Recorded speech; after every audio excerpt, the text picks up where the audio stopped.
उभय रूप से निर्वचनीय न हो। ध्यान रखना, इसको कभी भूलना नहीं।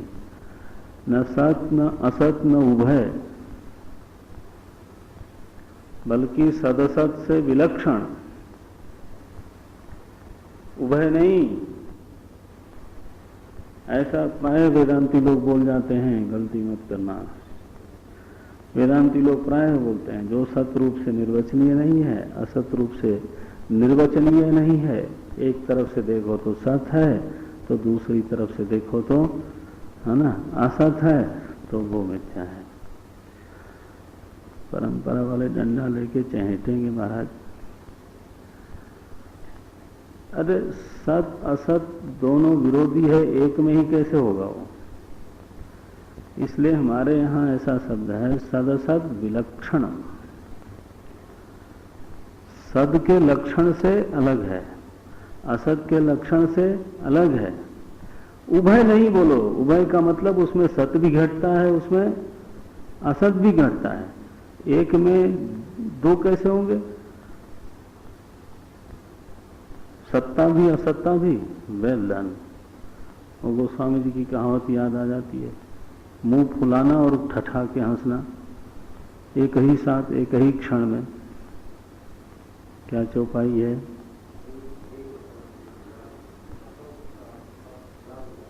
हाँ, एक संग नहीं होई भुआला नहीं भुआलू। एक संग नहीं होई भुआलू, हंसब ठठाई फुलाऊ गालू। हंसब ठठाई, मुस्कुराना नहीं, ठठा के हंसना और मुंह फुलाना। बोले एक संग नहीं होई ये एक साथ नहीं होता है। वैसे ही एक में ही सत्ता भी घट जाए और असत्ता, उभय नहीं होता, विलक्षण होता है।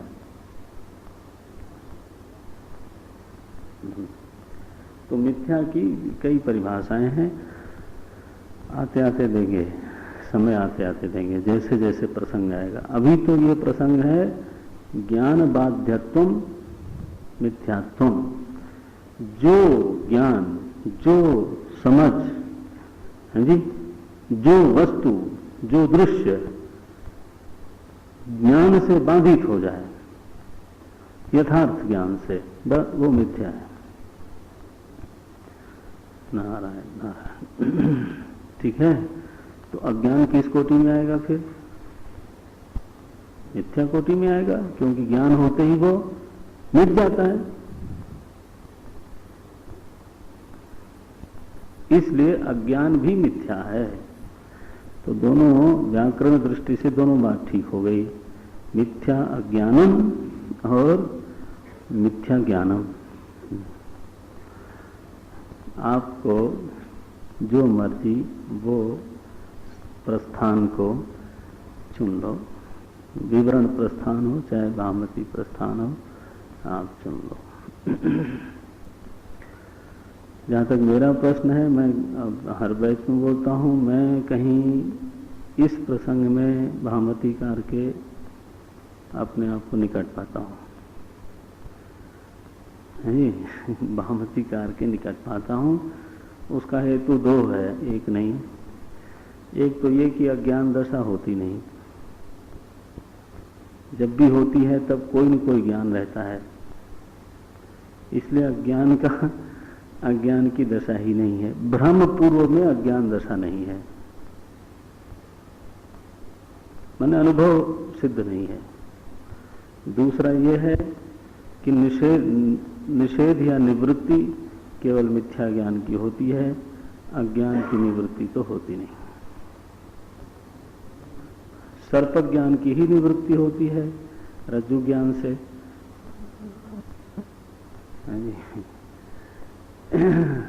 इसलिए मुझे ज्यादा समझ में आता है ये मत भामती कार का। तो ऐसा मत समझना कि हम उसको नहीं समझते, वो उनका अपना मत है, उसमें कहीं कहीं गुण भी है, बताऊंगा समय आने पर विवरणकार का भी। अच्छा, तो मिथ्या ज्ञान निमित्त, इसमें तीन बात हो गई। अविवेकेन मिथ्या ज्ञान निमित्त और अहमिदम ममइदम लोक व्यवहार, ये तीनों एक ही हैं। ये तो हुआ भामतीकार का मतलब। और विवरणकार का अर्थ होगा अविवेक हेतु है मिथ्या ज्ञान का, और मिथ्या ज्ञान हेतु है लोक व्यवहार का, है? हाँ, ऐसा हुआ। परस्पर हेतु फलात्मक स्थिति है। मान लो कि पढ़ने के बाद आप हेतु फल को तो समझते ही हैं। हेतु फलात्मक कार्य कारण भाव है, और क्या। सत्यामृते मिथुनी कृत्य। अब प्रश्न आया कि महाराज ये मिथ्या ज्ञान कहो चाहे अज्ञान कहो,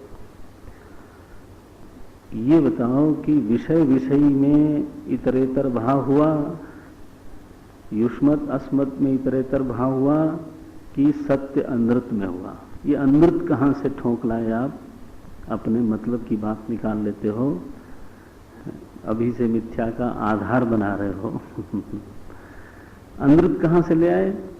हम कह रहे हैं विषयी और विषय में अध्यास नहीं हो सकता, अस्मत् और युष्मत में अध्यास नहीं हो सकता। आप ले आए सत्यामृत मिथुनी कृत्य। अब यहाँ परिभाषा आती है हमारे आचार्यों की।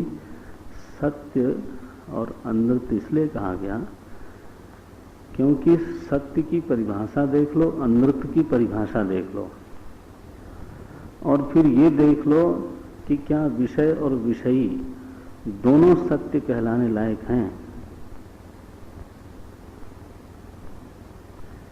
या विषय और विषयी दोनों अनृत कहलाने लायक हैं। हम न अस्मत् युष्मत जानते हैं, न विषय विषयी कहना चाहते हैं। हमारा ये कहना है कि इनमें से सच क्या है, झूठ क्या है। सच झूठ की शादी हुई है, विषय विषय की शादी हुई है।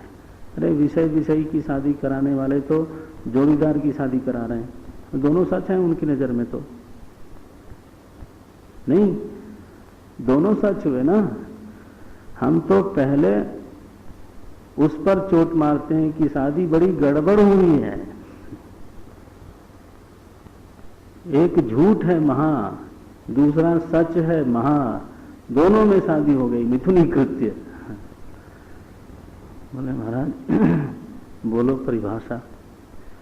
तो सत्य की जो परिभाषा है आपने तत्वबोध में पढ़ा है, त्रिकालेति तिष्ठति इति सत्, तिष्ठति इति सत्। इसी से जुड़ी हुई ऐसी ही लगभग परिभाषा है त्रिकालाबाध्यत्वम। त्रिकाल में जो अबाधित है, तिष्ठति और अबाधित होने में फर्क हो जाता है। हाँ, त्रिकालाबाध्यत्वम सत्यत्वम, ठीक है। तीनों काल में जो किसी भी प्रमाण से बाधित न हो, फॉल्सिफाई न हो सके, उसको बोलते हैं सत्यम। झूठ क्या है? स्वाभाविक अगर परिभाषा करें तो कालबाध्यत्वम, लेकिन हमारी ऐसी पक्की परिभाषा नहीं होगी। फिर हम परिभाषा करते हैं ज्ञानबाध्यत्वम। ज्ञानबाध्यत्वम मिथ्यात्वम, जो ज्ञान से बाधित हो जाए वो मिथ्या है। भाई शीशे की गिलास में पानी रखो, उसमें पेंसिल डालो, वो टेढ़ी दिखती है। 10 बार डालो, 10 बार टेढ़ी दिखेगी, निकालो सीधी हो जाएगी। अब इसमें सत्य क्या है, झूठ क्या है? तो निरुपाधिक रूप से जल और शीशे की उपाधि के बिना जो दर्शन है, जो रूप ज्ञान है पेंसिल का, वो तो सही ज्ञान है, उसका तो बात नहीं होता। जहां उपाधि हटाई अपनी जगह पे जैसा है वैसा है। और रूप का समर्थन स्पर्श को भी करना पड़ता है कई बार। आंखों से कोई चीज दो दिखाई दी और उस स्पर्श में एक ही चीज आती है, दूसरी नहीं आती है, तो गड़बड़ हो गया ना। तो बल्कि न्याय दर्शन ने तो ऐसा भी कहा कि रज्जु भ्रम, सर्प भ्रम ज्ञान था, इसका प्रमाण क्या? बोले क्योंकि उससे आप व्यवहार नहीं कर सकते। वहां व्यवहार अयोग्यत्वम भ्रमत्वम, व्यवहार के अयोग्य होता है। भ्रम की जो वस्तु है, जैसे आकाश में नीलिमा दिखती है, इसका उपयोग नहीं कर सकते। रेत में पानी दिखता है, उससे अपनी प्यास नहीं बुझा सकते। बन गया ना। तो हालांकि उनकी परिभाषा ये, हमारी नहीं। लेकिन भ्रम का वो तो फिर यही कहेंगे ना, ज्ञान यथार्थ हुआ है, फिर उस वस्तु का, उस ज्ञेय का हम उपयोग कर सकते हैं, उसको काम में ला सकते हैं। रस्सी देखा और रस्सी उठाई और कोई चीज बांधी।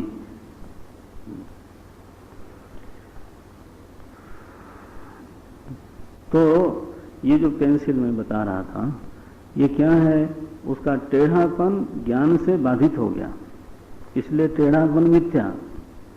और उसका जो सीधापन है वो अबाधित ज्ञान है, इसलिए वो सही है। त्रिकाला बाध्यत्वम सत्यत्वम, ज्ञान बाध्यत्वम मिथ्यात्वम। अब आइए मम इदम और अहम इदम के ऊपर, विषय और विषयी के ऊपर। विषयी का कभी भी वाद नहीं होता, किसी काल में वाद नहीं होता, किसी अवस्था में वाद नहीं होता, किसी प्रमाण से वाद नहीं होता। और विषय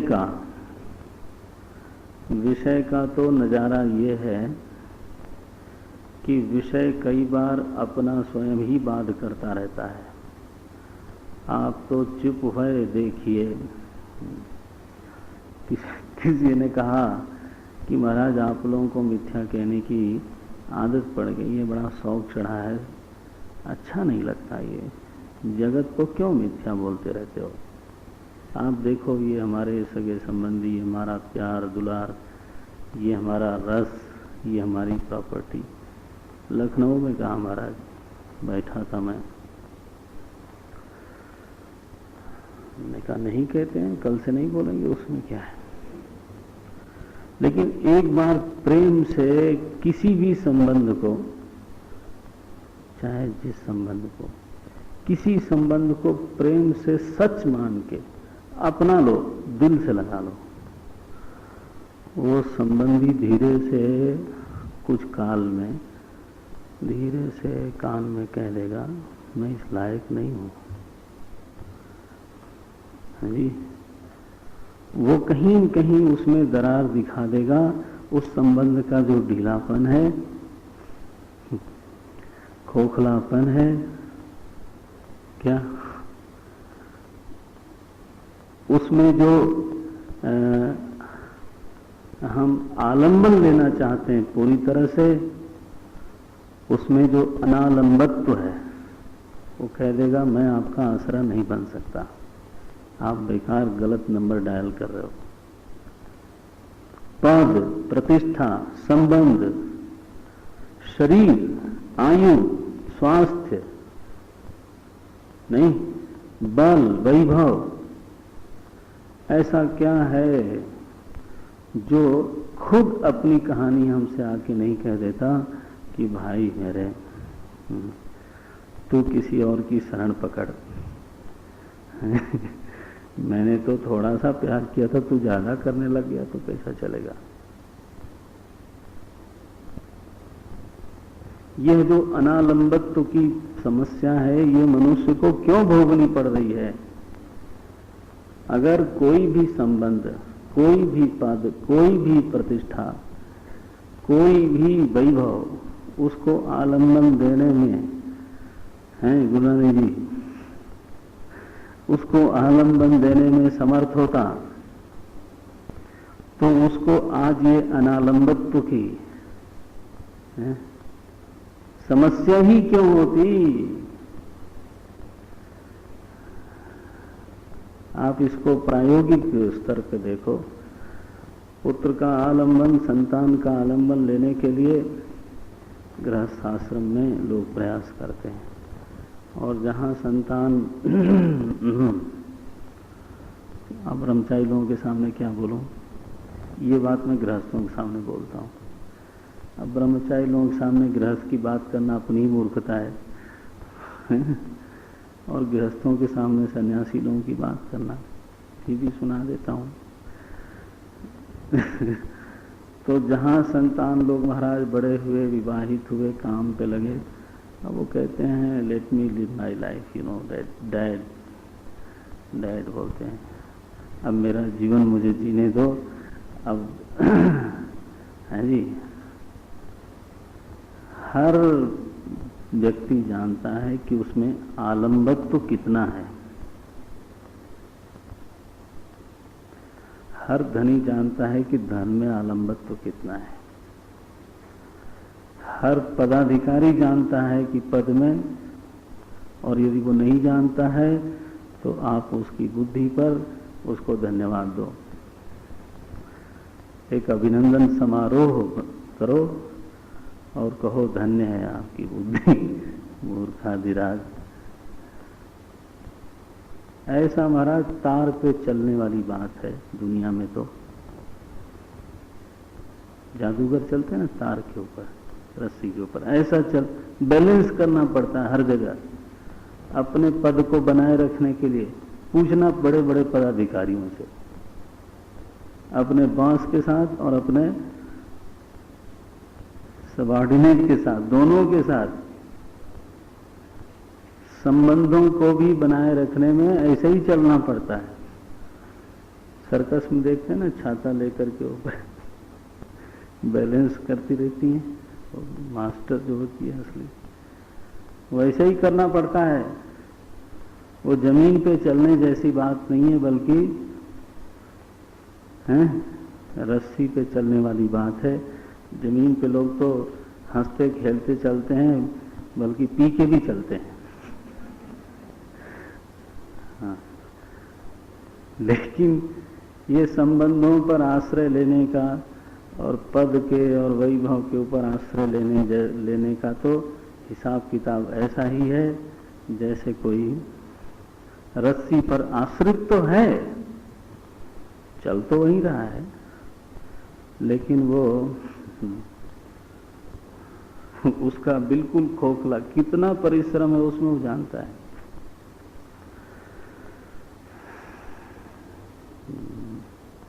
जब मैंने उनको ये बात सुनाई तो बोले महाराज संबंध तो कम से कम मैं बोल सकता हूँ बिल्कुल खोखले हैं।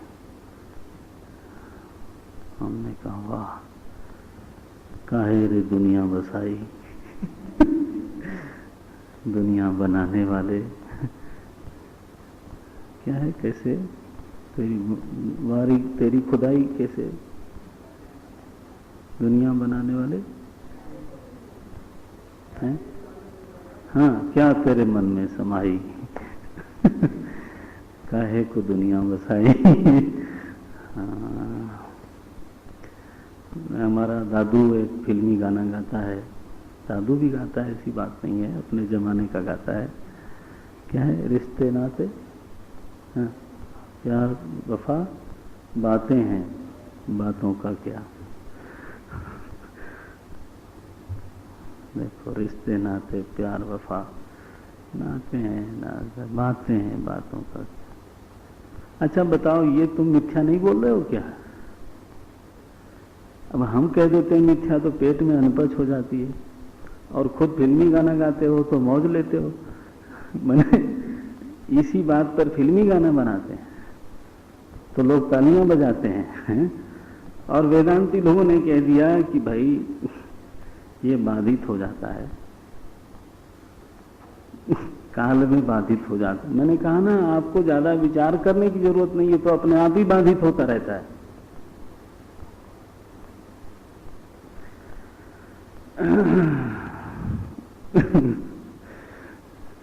बाध्यत्वम मिथ्यात्वम, तो विषय को आप कैसे बोलोगे कि ये सत्य है? सत्य का लक्षण है त्रिकाला बाध्यत्वम, वो तो ये है नहीं, इसमें तो ये घटता नहीं, इसमें ये घटता नहीं, तो मिथ्यात्व तो घट जाता है। विषय में अनृत का जो लक्षण है वो घटता है। तो विषय विषयी में मिथुनीकरण का अभिप्राय हुआ, सत्य और झूठ में मिथुनीकरण हुआ है, सत्य और अनृत में मिथुनीकरण हुआ है, सत्य और अनृत में इतरेतर भाव की प्राप्ति हो गई है। तो अहम इदम का मतलब क्या हुआ कि इदम तो है महाझूठा, महाझूठा महाराज, और अहम है महासत्य। दोनों की बनी शादी इसी गर्मी में। अब बोलो भला, बोले महाराज इदम को क्यों झूठ बोलते हो? झूठ न बोलें, क्या बोलें? ये शरीर तुमसे हाथ छुड़ा के चला जाता है 1 मिनट में, हैं जी? अभी अभी ठीक ठाक थे, खांसी आई 2 बार, कफ के साथ वो भी चले गए महाराज। हैं? अभी अभी जवानी थी, पता चला अचानक घुटने में आजकल बड़ा दर्द रहने लगा है, क्या करें? हम वॉलीबॉल भी खेलते थे धमाधम, और भी कुछ करते थे, दौड़ते भी थे महाराज, कुश्ती भी कभी करते थे, हैं जी?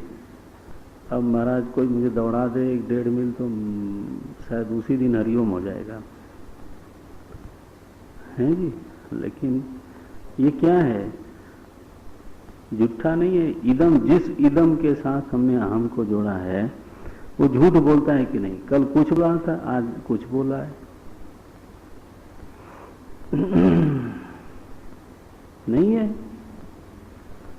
आंख, पहले कोई चश्मा लगाता तो मुझे बड़ी हंसी आती थी सच में, और लोग गले वाला टांग के लगाते हैं तब तो ज्यादा हंसी आती। मुझे लालू यादव की याद आती है।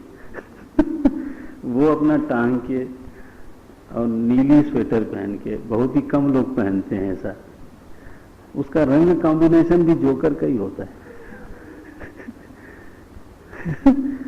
और टोपी वाला स्वेटर बिना टोपी लगाए यहां तक टांगे हुए चला जा रहा है, कभी पीला कभी नीला, कभी एकदम लाल पहन के पैजामा नीचे।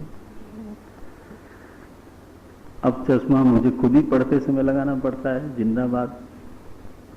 आंखों ने कहा मैं झूठी। इदम अनृत है, उस अनृत के साथ अहम का तादात्म्य हुआ। That's the problem. विषय के, हाँ, अब लिली अम्मा बगल में बैठी है, मैं क्यों दृष्टांत खोजूं? विदुषी, हाँ बताओ, जबरदस्त पर्सनैलिटी, मैं उसको कहता हूं आश्रम सुंदरी अम्मा को, और मैं लेता हूं उसके साथ, उसमें क्या है? तो अरे हंसने दो, अच्छा है दूसरे हंसे तो कम से कम रोने से तो बचे। देखो संस्कृत की जानकार, और पढ़ाती क्या थी? साइकोलॉजी, और फंस गई साइकोलॉजी में, हैं? झूठा। ये जो इदम है क्या है? ये 1 नंबर का झूठा। अहम ने उसके साथ अपने आप को जोड़ा हुआ है। मधवाल जी इतने चुस्त, कान उनका महाराज चीते के, बिल्ली के पांव को भी सुन लेता था। आजकल मेरी बात नहीं सुनता। इसको बोलो, इसको सीटी बजाने लगते हैं वो। जैसे जैसे वो बैटरी आवाज ऊंची करते हैं तो सीटी आती है, उनकी आवाज आती नहीं।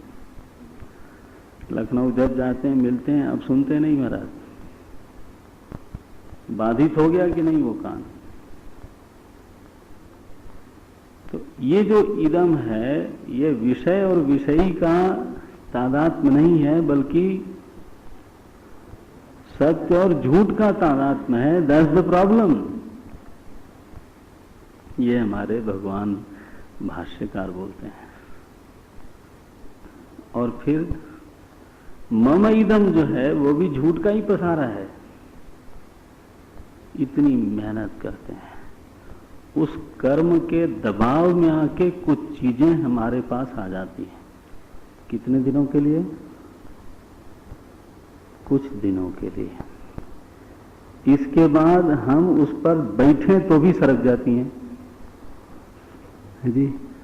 महाभारत में लिखा कि पृथ्वी के ऊपर खड़ा होकर के जो कहता है ये मेरी पृथ्वी है, तो पृथ्वी को हंसी आ जाती है। वो हंसती है कि वाह बेटा अब तेरा नंबर आ गया है। अभी तक मैं किसी का मम नहीं बनी, अब तू मेरे को मम बनाने के लिए आ गया है थोड़े दिनों के लिए। ये तो जिसको आप मम कहते हो वो सत्य है क्या? कितने दिनों तक?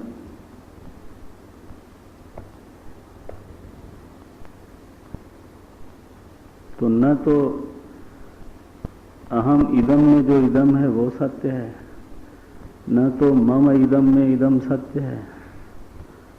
ये महाराज ऐसा मिथुनीकरण हुआ है। झूठ है लेना, झूठ है चबेना।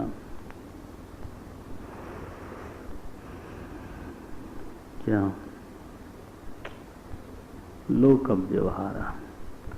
भाष्यकार ने अध्यास की तो स्थापना कर दी। लोक व्यवहार कैसा है? बोले महाराज ज्ञान निमित्तक नहीं है, मिथ्या ज्ञान निमित्तक है, अध्यास निमित्तक है, अविवेक निमित्तक है, ज्ञान निमित्तक नहीं है। बोले अच्छा भाई आप ऐसा कहते हो। अध्यास, तुम जरा अध्यास की मुझे परिभाषा तो सुनाओ। किसको तुम बोलते हो अध्यास? आह प्रश्न है। आह मने बताओ जरा। आह कोयम अध्यासो नामे भी। अरे शंकराचार्य जी मुझे जरा आप सुनाओ ये अध्यास किसको कहते हो आप? आह कोयम अध्यासो नामेति। शंकराचार्य जी कहते हैं मुझे मालूम था तू मेरे को परिभाषा पूछेगा, क्योंकि यहां तो एक एक चीज बिना लक्षण के, बिना इसके चलती नहीं। मैं अध्यास अध्यास किए जा रहा हूं। भाष्यकार एक परिभाषा बोलते हैं, पर स्मृति रूपा। आप याद कर लेना महाराज ये परिभाषा।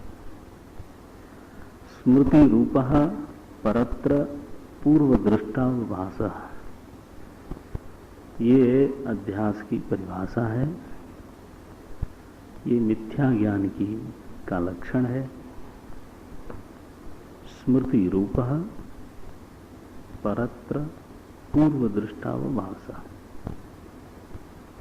इसमें मूल परिभाषा है परत्र अवभास। परत्र अवभास, दूसरे में दिखना। परत्र अवभास ये मूल है। और स्मृति रूपः पूर्व दृष्टः ये इस मूल परिभाषा के साधक हैं। साधक हैं। अब देखेंगे 10:30 बजे नहीं बल्कि 7 बजे सुबह इस परिभाषा पे मीमांसा होगी। और यहीं पर ख्याति प्रकरण आरंभ हो जाता है, जो 5 ख्यातियां प्रसिद्ध हैं। आत्मख्याति, अन्यथा ख्याति, असत ख्याति, अख्याति, अनिर्वचनीय ख्याति। ये शब्द आपके लिए भले नए होंगे, लेकिन मैंने उसका जब अर्थ बताएंगे सरल हो जाएगा। आत्मख्याति, अन्यथा ख्याति, असत ख्याति, अख्याति, अनिर्वचनीय ख्याति। ख्याति प्रकरण आरंभ हुआ। हमारे जितने 9 दर्शन हैं उसमें से 8 दर्शन सभी के सभी अध्यास की अपनी परिभाषा बताते हैं। शंकराचार्य कहते हैं मेरी ये स्मृति रूपा परत्र पूर्व दृष्टा व भाषा। वो कहेगा ऐसा नहीं है, अन्यत्रा भाषा एक दूसरा बोलेगा। ऐसे ऐसे करके सबने अपनी परिभाषा दी है। 9 दर्शन ने सबकी परिभाषाएं पहले शंकराचार्य जी महाराज सामने रखते हैं, फिर कहते हैं अच्छा हम सब में कॉमन क्या है, उसको पकड़ के आगे बढ़ते हैं। ये कल देखेंगे। ओम नारायण नारायण नारायण नारायण।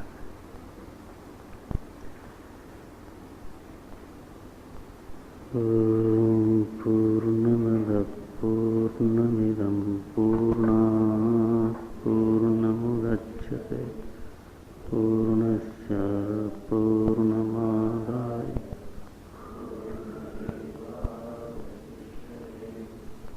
ओम शांति शांति शांति।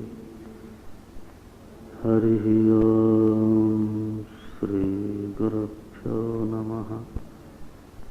हरि ओम।